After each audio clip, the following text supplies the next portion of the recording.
والله أسأل أن يفتح بيننا وبينكم اللهم رب العالمين. سنن يوم العيد، سنن يوم العيد. كيف كان رسول الله صلى الله عليه وآله وسلم يستقبل يوم العيد؟ كان رسول الله صلى الله عليه وسلم يغتسل يوم العيد، اسمه غسل العيدين، عيد الأضحى وعيد الفطر. وكان رسول الله يتطيب، يعني يحط ريحه غفار عود. وكان رسول الله يتطيب، وكان يلبس صلى الله عليه وسلم احسن ثيابه. احسن ثيابه عنه تطلع يوم الايه؟ بل جاء في بعض الروايات انه خص بعض ثيابه للعيدين ويوم الجمعه، في يوم معينه يوم الجمعه والعيدين. وكان يحب من الثياب البيض، كان بيحب يلبس الابيض. كان اذا خرج من داره قاصدا مصلى العيد لا يغفل عن التكبير والتسبيح، وهو ماشي في الطريق ذاكر وبيكبر تكبيرات العيد.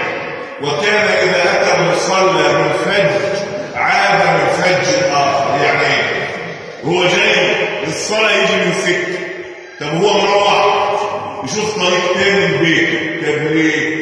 لكي تشهد له الارض بانه خطر عليها للصلاه وعاد من الصلاه على ارض اخرى، على الارض كلها تحس بيه وهو في هذه الطاعه. رسول الله صلى الله عليه وسلم دعا الكل ان يشهد صلاه العيد، الكل يحضر صلاه العيد، حتى الحائض والنفساء.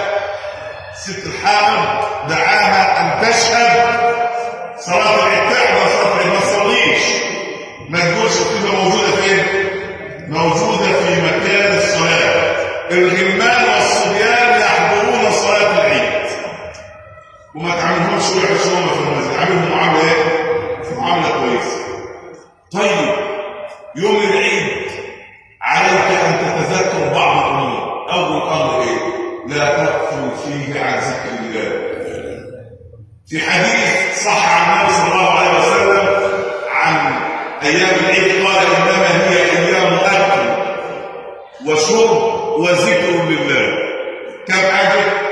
ثلاث: اكل، ومن وسع على عياله في يوم العيد وسع الله عليه. دايما وسع على ايه؟ على اولادك في يوم العيد، ما تبقاش في شح يوم العيد. انما هي ايام اكل وشرب وذكر لله، ما تغفلش في يوم العيد عن ذكر الله.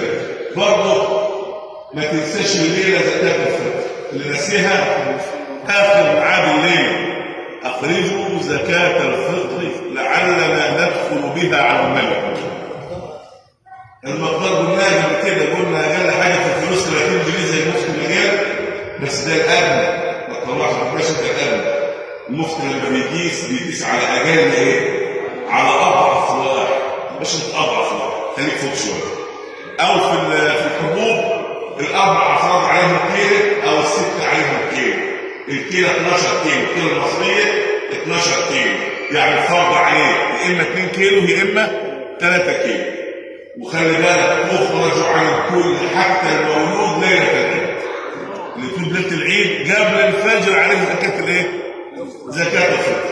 اما الحامل فلا يخرج عن الجنين في بطن امه زكاه. كل عام وانتم بخير، سعدت بالصلاه معكم، والله اسال ان يجعل قلوبنا صافيه وان يجعلها مهبط لرحمته حق. واول شيء تتذكروا الليله خلي قلبك ما فيهوش اي حاجه. الصحابي قال ايه لما النبي قال يدخل عليكم الان رجل من اهل الجنه؟ ثاني يوم يدخل عليكم الان رجل من اهل الجنه. واحد من الصحابه كان شوف ده بتاع الجنه ده، فبدل ما ضيف راح قاعد معاه في الدار، لقاه بياكل زينا وبينام زينا وبيصلي صلاه عاديه، يعني الموضوع مش صح. قال له قال فيك رسول الله كذا، بما بلغت هذا المنزل؟ قال لا شيء غير ان ابيت لا احمل في صدري او في قلبي شيء احد. والنبي بالليل مش منظف ليه؟ لا زعلان من حد ولا حاقد على حد ولا حاسد حد. لما عملت دي استحق بها يكون ايه؟ من اهل الجنه. فجعلوها نيه من هذه الليله. كل عام